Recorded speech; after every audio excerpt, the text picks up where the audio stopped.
नमस्कार. मी भाऊ तोरसेकर. तुम्ही बघतात प्रतिपक्ष. मित्रांनो, महाराष्ट्राच्या निवडणुका संपून सरकार बनून मंत्रिमंडळ होऊन आता जवळजवळ पालकमंत्री वगैरे काय सगळे विषय मार्गी लागलेत.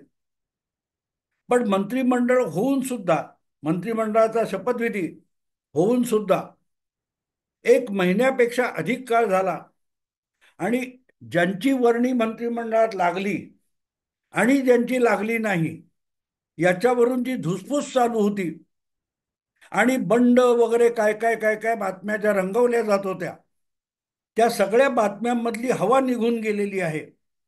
दरम्यान शिर्डीमध्ये भारतीय जनता पक्षाच्या देशातल्या 2 नंबरच्या नेत्याने म्हणजे अमित शहानी त्यांच्या उपस्थितीमध्ये खास पक्षाच्या राज्यातल्या सगळ्या पदाधिकाऱ्यांचं एक संमेलन भरवलं आणि त्यांची सगळ्यांची पाठ थोपटली, अभिनंदन केलं.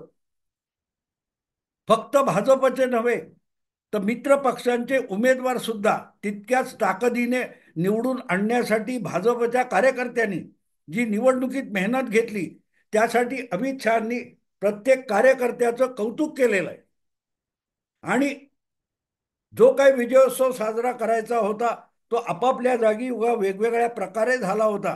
त्यानंतर खरा विजयोत्सव काल परवाच शिर्डीमध्ये महाराष्ट्रात भाजपने साजरा केला. आणि तो आवरला जात नाहीये इतक्यात महायुतीमध्ये सहभागी असलेला अजितदादांचा राष्ट्रवादी काँग्रेस पक्ष याचं सुद्धा राज्यव्यापी अधिवेशन त्याच शिर्डी या एका काय म्हणतात प्रसिद्ध ठिकाणी भरवण्यात आले. आणि या शिर्डीच्या अधिवेशनामध्ये राष्ट्रवादी अजितदादा पक्षाच्या 2 गोष्टी खटकणाऱ्या होत्या.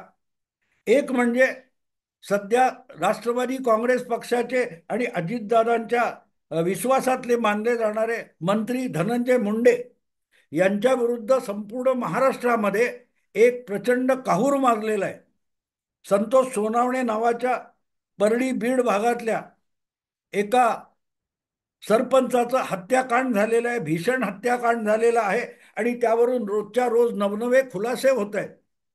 आणि त्यामध्ये कुठून ना कुठून धनंजय मुंडे यांचं नाव गोवण्याचा किंवा घुसवण्याचा प्रयत्न चालू आहे. असे धनंजय मुंडे त्यांच्यावर पक्षाकडून काही कारवाई होणार का याची मागणी सुरू आहे. आणि ते धनंजय मुंडे त्या शिर्डीच्या पक्षाच्या अधिवेशनाला हजेरी लावणार का याची चर्चा गेल्या 2-4 दिवसापासून होती. आणि तशीच चर्चा मंत्रिमंडळात स्थान न मिळालेले अजितदादा गटाचे राष्ट्रवादीचे एक मोठे नेते छगन भुजबळ यांना छगन भुजबळ हे त्या अधिवेशनाला येणार का याचीही चर्चा होती. आणि त्याचं कारण सरळ आहे. धनंजय मुंडे हा एक चर्चेचा आणि वादाचा विषय झाल्यामुळे ते अधिवेशनाच्या जागी गेले तर सगळीकडून पत्रकार आणि त्यांच्यावर जे काही काहूर माजवलं जाईल ते नको म्हणून खुद्द धनंजय मुंडे आणि पक्षाच्या नेतृत्वाकडून त्यांना दूर ठेवण्याचा प्रयत्न होत असेल तर ते समजू शकतं. कारण आधीच जो धुरळा उडालेला आहे, गदारोळ चालू आहे, त्यात भर नको किंवा आगीत तेल घातलं जायला नको. आणि म्हणून धनंजय मुंडेंना कदाचित पक्षाच्या नेतृत्वाने म्हणजे अजितदादा किंवा सुनील तटकरे किंवा प्रफुल्ल पटेल अशा नेत्यांनीच तुम्ही अधिवेशनापासून दूर राहा, पत्रकार तर सोडा, अधिवेशनापासून दूर राहा असं सुचवलेलं असू शकतं. पण भुजबळांची गोष्ट तशी नाही. मंत्रिमंडळ विस्तार झाला आणि भुजबळांना मंत्रिमंडळ स्थान मिळालं नाही तेव्हापासून भुजबळ नाराज आहेत आणि त्यांनी आपली नाराजी किंचितही लपवलेली नाही. मंत्रिमंडळाचा शपथविधी पार पडला नाही त्यानंतर अवघ्या अर्ध्या पाऊण तासात भुजबळांची अत्यंत प्रक्षुब्ध अशी प्रतिक्रिया आलेली आहे. आणि ती स्वाभाविक पण आहे. कारण जवळजवळ 33 वर्ष जेव्हा जेव्हा त्यांचा पक्ष किंवा त्यांनी ज्यांची भूमिका स्वीकारलेली आहे अशी राजकीय समीकरणं सत्तेत असताना छगन भुजबळ हे सत्तेबाहेर बसलेले नाहीत. ज्या वेळेला काय म्हणतात, शिवसेना भाजप युतीचं पहिलं सरकार 1995 मध्ये आलं, किंवा मध्यंतरी देवेंद्र फडणवीस यांचं सरकार होतं 5 वर्ष, तेवढा कालखंड वगळला तर छगन भुजबळ शिवसेना सोडल्यापासून सातत्याने सत्तेमध्ये मंत्री म्हणून बसलेले आहेत. कधी उपमुख्यमंत्री म्हणून, कधी गृहमंत्री म्हणून, कधी गृहनिर्माण मंत्री म्हणून, पण ते सत्ता पदावर बसलेले आहेत. आणि आपोआपच पक्षामध्ये त्यांची ज्येष्ठता ही सगळ्यांनी स्वीकारलेली आहे. आणि अशा व्यक्तीला जर आज पक्षाला चांगलं यश नुकत्याच संपलेल्या विधानसभा निवडणुकीत मिळाल्यानंतर जर मंत्रिमंडळातून सत्ता पदापासून वगळलेला असेल तर त्याची नाराजी स्वाभाविक आहे. आणि ती आपण नाराज नाही असं म्हणून सारवासारव करून भुजबळांनी लपवाछपवी अजिबात केली नाही. मी नाराज आहेच हे छाती ठोकपणे सांगितलं होतं. आणि नुसतं सांगितलं नव्हतं तर पत्रकार जिथे जिथे भेटतील तिथे अगदी शेरो शायरी करून आपल्या नाराजीच्या गोष्टी भुजबळ रंगवून सांगत होते. पण हळूहळू करत बंडोबा थंडोबा झाले म्हणतात, तसं भुजबळांच्या या बंडातली हवा निघत गेली, ही सुद्धा वस्तुस्थिती आहे. तुम्हाला आठवतं मित्रांनो, आता मला वाटतं महिना होत आला असेल, भुजबळांनी मंत्रिमंडळाचा शपथविधी संपल्यानंतर पहिल्या 2-3 दिवसात दिलेल्या प्रतिक्रियेमध्ये असं स्पष्टपणे म्हटलं होतं, जहां नहीं चैना वहां नहीं रहना. हे मोजके शब्द असतात, पण असं म्हणतात ना, कवितेमध्ये मोजक्या शब्दामध्ये एखाद्या प्रचंड ग्रंथा एवढं आशय भरलेला असतो. तेव्हा जहां नहीं चैना वहां नहीं रहना याचा अर्थ सरळ होता की माझ्या मनाला जिथे चैन पडणार नाही अशा ठिकाणी मी राहूच कशाला, असा आशय छगन भुजबळ राजरोसपणे पत्रकारांसमोर बोलत होते. आणि त्यामुळे मग ते आता परत शरद पवारांच्या गटात जाणार का, की आणखीन काय करणार, की छगन भुजबळ सरळ सरळ भाजपमध्येच जाणार. कारण त्यांनी जे काय आपल्या विश्वासू कार्यकर्त्यांचं आणि समता परिषदेचं अधिवेशन वगैरे बोलवलं होतं, त्यामध्ये एका महिला नेत्याने तर जाहीरपणे सांगून टाकलं की बाद झालं, बाद झालं अशा पवार गोटात वावरणं. भुजबळांनी आता सरळ सरळ भाजपचा मार्ग पत्करावा, भाजपमध्ये प्रवेश करावा, इथपर्यंत बोललं गेलं होतं. आणि मला वाटतं त्याच्याच आसपास कदाचित अलीकडे किंवा पलीकडे छगन भुजबळ दिल्ली वारी करून आले होते, भाजपच्या वरिष्ठ नेत्यांना भेटून आले होते. आणि म्हणूनच भुजबळ आता फार काळ अजितदादांच्या गोटात, अजितदादांच्या राष्ट्रवादीमध्ये राहतील की नाही अशा आशंका व्यक्त केल्या जात होत्या. आणि म्हणून त्या पार्श्वभूमीवर जहां नहीं चैना वहां नहीं रहना या शब्दाचा अर्थ प्रत्येक पत्रकार आणि प्रत्येक माध्यम आणि विश्लेषण शोधण्याचा प्रयत्न करत होते. पण अनेकदा संयम हा फार महत्वाचा असतो मित्र. संयम आणि मौन हे फार अर्थपूर्ण असतं. 100 गोष्टी बोलण्यापेक्षा एकही गोष्ट न बोलता 1000 गोष्टी सांगता येतात, असा मौनाचा अर्थ लावला जातो. काही वेळेला आपली वेळ येईपर्यंत किंवा योग्य वेळ येईपर्यंत प्रतीक्षा करणं सुद्धा अगत्याचं असतं. म्हणूनच राजकारणात संयम आणि मौन याला पण फार महत्व असतं. आणि योगायोग बघा मित्रांनो, योगायोग बघा, हे जे शब्द आहेत, श्रद्धा आणि सबुरी, श्रद्धा आणि सबुरी हे शब्द ज्या दैवताशी जोडले गेलेले आहेत, भक्तिस्थानाशी जोडले गेलेले आहेत, त्या श्रद्धा आणि सबुरीचे शब्द शिर्डीतच सुरू होतात. जगभरचे जे साई भक्त आहेत ते अगत्याने या 2 शब्दाचा बोध साईबाबांकडून घेतात, की श्रद्धा ठेवा आणि सबुरीने जगा. घाई गर्दी उपयोगाची नाही. घाई गर्दीने, गडबडीने, उतावळेपणाने काही केलं तर नुकसान नक्की होतं आणि चांगलंच होणार यावर श्रद्धा ठेवणं. त्या श्रद्धा आणि सबुरी हा साईबाबांनी जगाला आणि मानवजातीला दिलेला एक महान संदेश आहे. आपल्या सामान्य जीवनात यशस्वी होण्यासाठी श्रद्धा आणि सबुरी जर इतकी अगत्याची असेल तर राजकारणासारख्या, सार्वजनिक जीवनासारख्या अतिशय गुंतागुंतीच्या आणि किचकट व्यवहारामध्ये संयम म्हणजे सबुरी आणि श्रद्धा म्हणजे विश्वास किती महत्वाचा असतो हे लक्षात येऊ शकतं. मला वाटतं मंत्रिमंडळातून आपल्याला वगळल्यानंतर छगन भुजबळ नेमक्या याच दोन गोष्टी विसरून गेले होते. नेमक्या या दोन गोष्टी विसरले होते. आपल्याला वगळलं ठीक आहे, पक्षाची काही अडचण असेल, महायुतीची काही अडचण असेल, त्यातून पुढे मार्ग काढला जाईल. तुम्हाला आठवत असेल तर आपल्याला वगळल्यानंतर नाराज असलेले छगन भुजबळ आपल्या पक्षाचे सर्वोच्च नेते आणि सरकारमधले उपमुख्यमंत्री असलेले अजितदादा पवार यांना भेटायला गेलेले नव्हते. पण त्यांचाही बॉस असलेले भारतीय जनता पक्षाचे राज्यातले सर्वोच्च नेते देवेंद्र फडणवीस यांची मात्र छगन भुजबळ यांनी शासकीय निवासस्थानी जाऊन अगत्याने भेट घेतली होती. आणि फडणवीसांनी सुद्धा भुजबळांना नेमका तोच साईबाबांचाच संदेश दिला होता. नक्की यावर काहीतरी तोडगा काढला जाईल, पण घाई करू नका, प्रतीक्षा करा, जे व्हायचं ते चांगलंच होईल.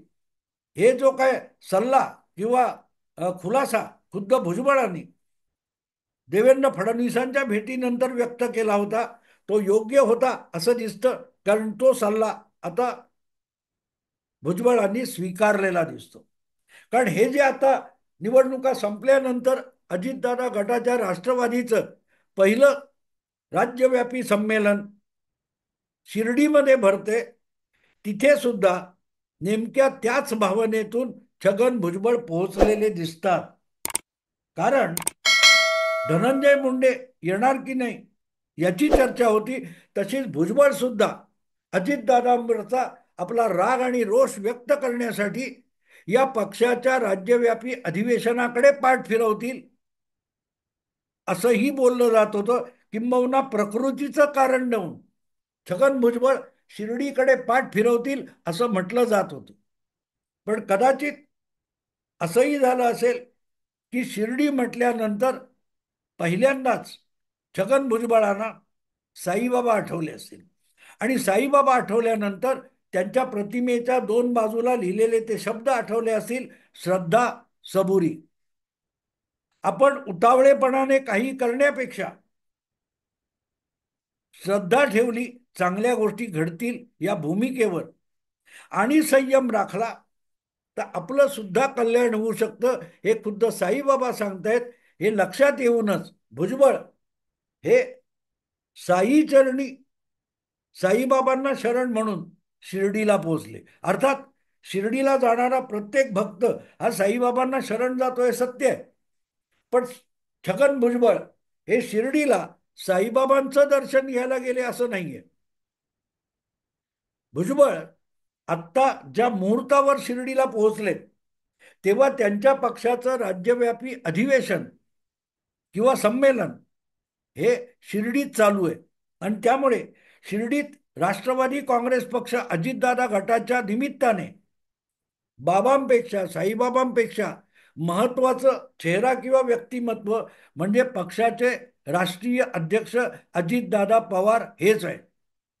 आणि त्यामुळे नाराजी दाखवून नंतर महिन्याभराने अजितदादांच्या समोर जाण्याचं जे काय धाडस किंवा हिंमत किंवा जे काय म्हणाल ती इच्छा गोळा केली असेल भुजबळांनी, तर श्रद्धा आणि सबुरी हे शब्द भुजबळांनी समजून घेतले असं म्हणावं लागतं. आणि श्रद्धा आणि सबुरी म्हटलं की साईबाबा आले. साईबाबा आणि शिर्डी ही नावं एकमेकाशी इतकी जोडलेली आहेत की तिथे पक्षाच्या अधिवेशनासाठी गेले भुजबळ, तरीही प्रत्यक्षात साईबाबांचं ऐकून गेलो असंही ते म्हणू शकतात. राजकारणात या सबुरीला आणि श्रद्धेला फार महत्व असतं. कारण तुमची वेळ येईपर्यंत असं म्हणतात ना की राजकारण राजकारण हा विश्वास निर्माण करून विश्वासघात करण्याचा खेळ आहे, किंवा विश्वासघातातून विश्वास निर्माण करणे याचा सुद्धा खेळ आहे. 5 वर्षापूर्वी अखेरच्या क्षणापर्यंत महायुती म्हणून निवडणूक लढवणारे उद्धव ठाकरे निकाल संपल्यानंतर एका मिनिटात विश्वासघात करून शरद पवारांबरोबर गेले. याला राजकारण म्हणतात. याला राजकारण म्हणतात. किंवा शिवसेनेच्या वर्धापन दिनी त्या कार्यक्रमाच्या सोहळ्याच्या मंचावर बसलेले एकनाथ शिंदे त्यानंतर 24 तासाच्या आत शिवसेना सोडून नव्हे तर अगदी मुंबई महाराष्ट्र सोडून गुजरातमध्ये सुरतला गेले, तिथून आसाम गुवाहाटीला गेले. त्याला सुद्धा राजकारण म्हणतात. तेव्हा विश्वास आणि विश्वासघात यांचा लपंडाव म्हणजे राजकारण असतं.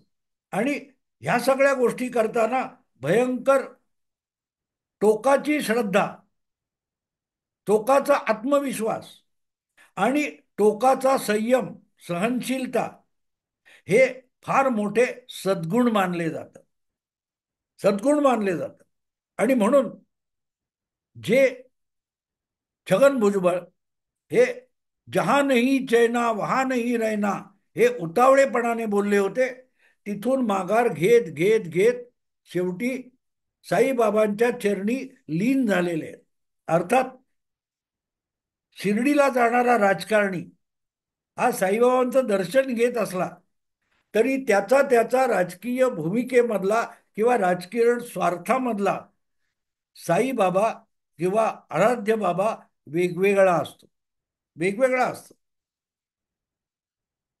ते आलोच तर बाबांचं दर्शन घेऊ म्हणतात, पण मनोमन तिथे आलेला माणूस राजकारणातला असेल तर तो आपल्या आपल्या पक्षातलं जे आराध्य दैवत आहे किंवा ज्याच्या कृपेनेच राजकारणात आपल्याला काही मिळू शकतं वगैरे असं मानत असतो, त्याच्या समोरच खरा लीन होत असतो.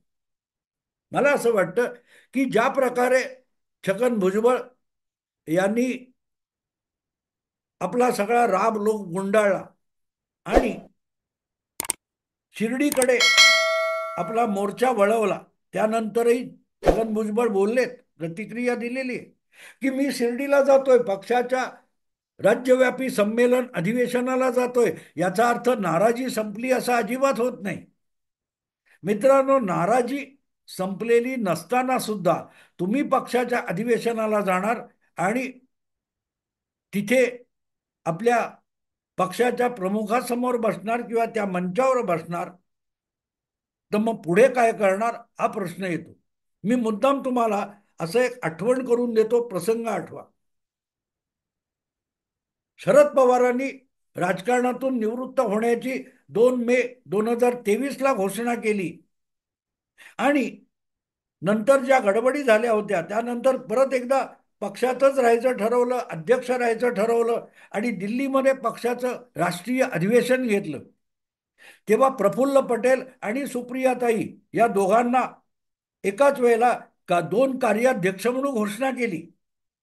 त्या सगळ्या कार्यक्रमाला अजितदादा पवार सुद्धा हजर होते आणि खाली जे सगळे दुय्यम तिसऱ्या दुसऱ्या फळीतले नेते बसलेले होते त्यामध्येच अजितदादा बसलेले होते आणि अजितदादांच्या चेहऱ्यावरची नाराजी साफ साफ दिसत होती. आणि तुम्हाला मी कृती करून दाखवतो. अजितदादा ज्या खुर्चीत बसले होते समोर टेबल होतं आणि आपल्या हातामध्ये 2 हातामध्ये पकडलेली एक त्या बिस्लेरीच्या पाण्याची रिकामी बाटली घेऊन अजितदादा अशी अशी टेबलावर ठोकत होते. आपली नाराजी नुसती चेहऱ्यावरून नाही तर आपल्या संपूर्ण देहबोलीतून, शरीराच्या हालचालीतून अजितदादा व्यक्त करताना आपण बघितलं होतं. ती तारीख होती 2 मे, सॉरी 2 मे नाही, नंतरची गोष्ट आहे, काहीतरी 15-20 दिवसानंतरची गोष्ट आहे, मे महिन्यातली.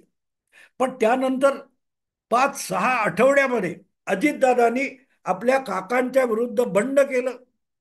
ते स्वतःच पक्षाध्यक्ष झाले, पक्षाचे राष्ट्रीय अध्यक्ष झाले आणि पक्षाचे जे काय 54 आमदार होते त्यातले 40-42 आमदार घेऊन अजितदादांनी पक्षाचं नाव आणि निशाणी यावर पण कब्जा मिळवला. तेव्हा नाराज नसणं आणि नाराज असणं यातून पुढे काय उद्भवू शकतं याचं चिन्ह अजितदादांनी कृतीतून दाखवलं.